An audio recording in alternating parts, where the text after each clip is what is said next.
Hello everyone. In today's session, we will discuss about atomic mass or relative atomic mass, gram atomic mass unit AMU, and at the last, relative molecular mass or molecular mass.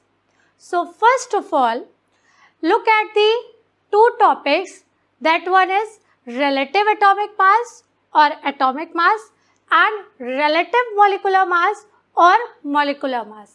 तो अगर इन दोनों को आप देखते हैं तो देखिए relative atomic mass में वर्ड आ रहा है atom and molecular relative molecular mass में वर्ड आ रहा है molecule.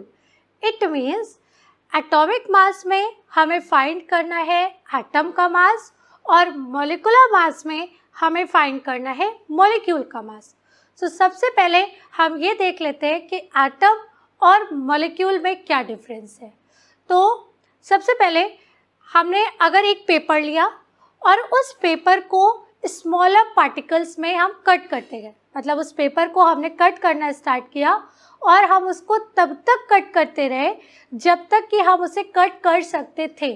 एक टाइम ऐसा आएगा कि we get smaller particle of paper, जिसे आप कहेंगे कि अब हम इसे और ज़्यादा कट नहीं कर सकते, which is called indivisible particle, that is called an atom. Atom is the smallest particle of any substance. So in relative atomic mass और एटॉमिक मास में we will define the mass of an atom, or when two or more atom of either same or different element combine, they form molecule, just like H2, H2O, CO2 and so on. So molecule is the combination of atom and atom is the smallest particle of any substance. So first of all, we will discuss about relative atomic mass or atomic mass.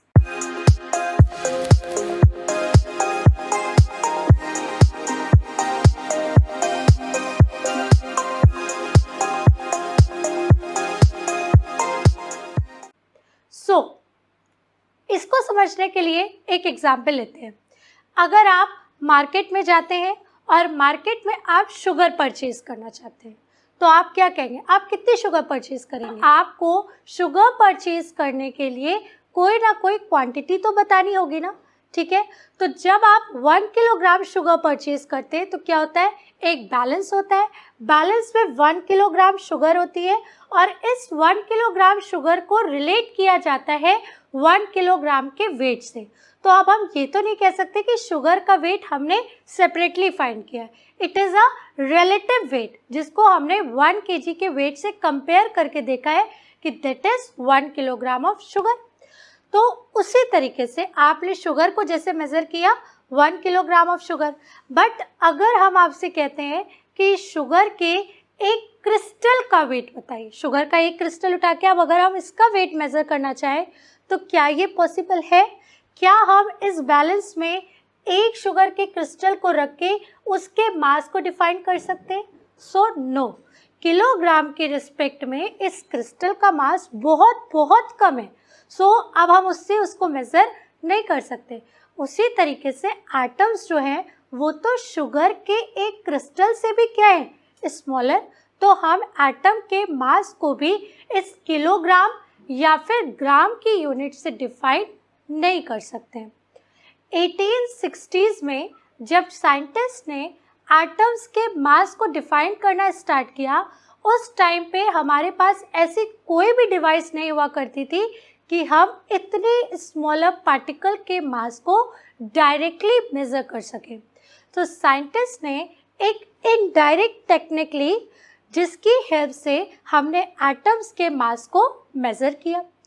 हमने क्या किया, जिस तरीके से हम sugar को या फिर और अलग अलग टाइप के सब्सटेंस को मेज़र करने के लिए एक स्टैंडर्ड यूनिट लेते हैं दैट इज़ किलोग्राम, उसी तरीके से एटम्स के मास को डिफाइन करने के लिए हमें एक क्या चाहिए था, एक रिलेटिव यूनिट चाहिए था जिसको रिलेट करके हम बाकी एटम्स के मास को डिफाइन कर सकें. तो क्या किया गया, इन 1860 हाइड्रोजन को एक स्टैंडर्ड यूनिट लिया गया because hydrogen is the lightest atom. It contains only 1 proton, 1 electron and 0 neutron. So hydrogen को स्टैंडर्ड लिया गया.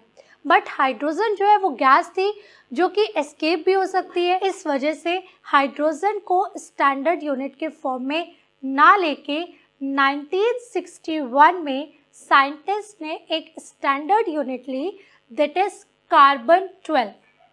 Carbon 12 is a isotope of carbon because carbon के लिए भी carbon 12, carbon 13 and carbon 14. Carbon के भी 2 और आइसोटोप्स है. Isotopes means same atomic number 666 और we can say that same number of proton. तो इन सभी के एटॉमिक नंबर या फिर नंबर ऑफ प्रोटॉन सेम है बट मास नंबर क्या है, different different. That is known as isotopes.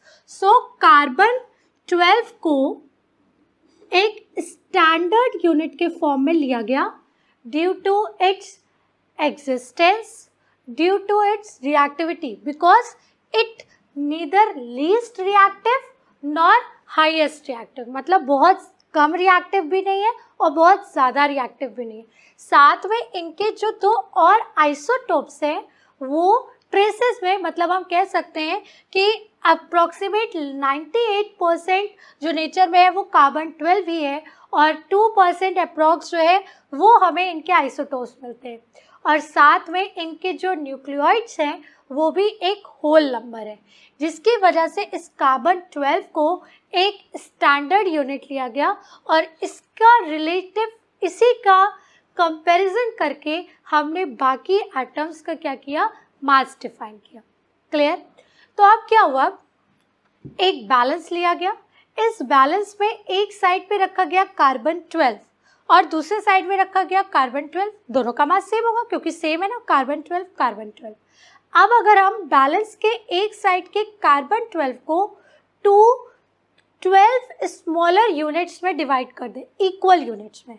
अगर हम एक साइड के जो कार्बन 12 है उसको 12 सिमिलर स्मॉलर यूनिट्स में डिवाइड कर दें तो भी तो कार्बन 12 और उन 12 यूनिट्स के मास भी क्या होगा, सेम, बिकॉज हमने इसको इक्वलाइज करके लिया है.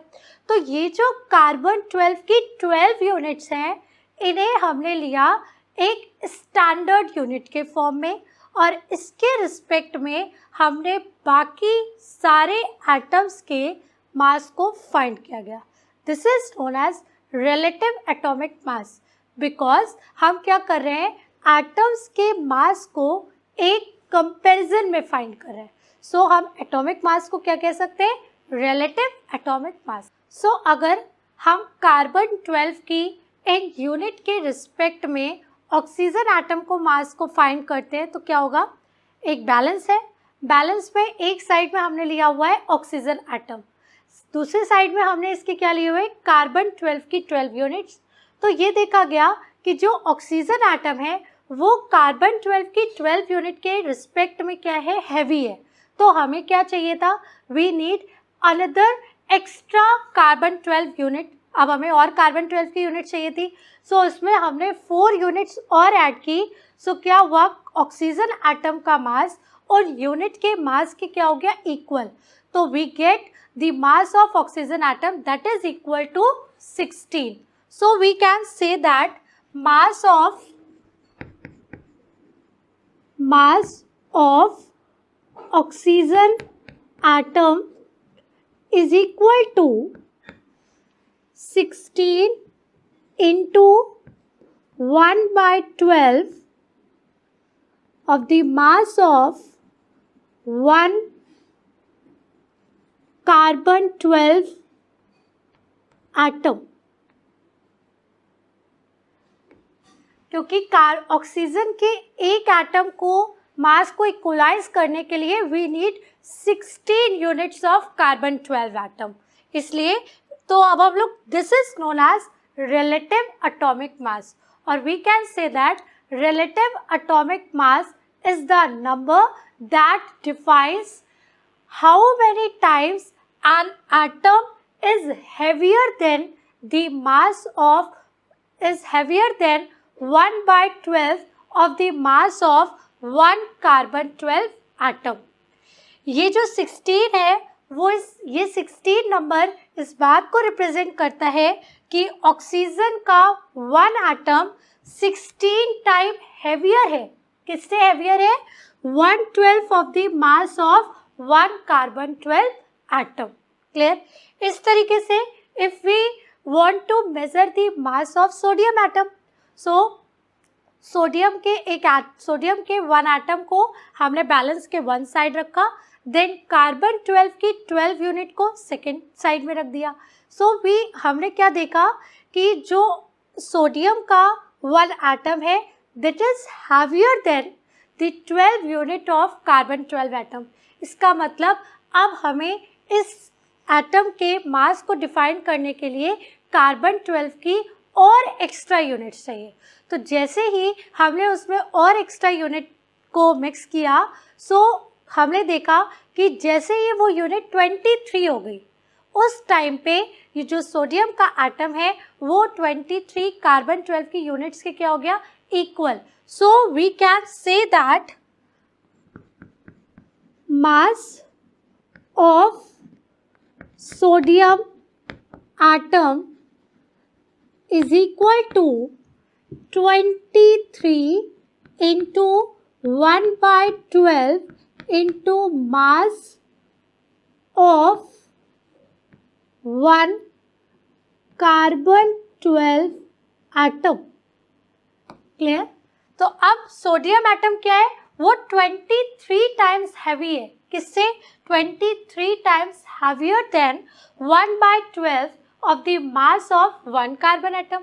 Just ऐसे if we want to measure the mass of 1 nitrogen atom, so we get it is 14 times heavier than 1/12 of the mass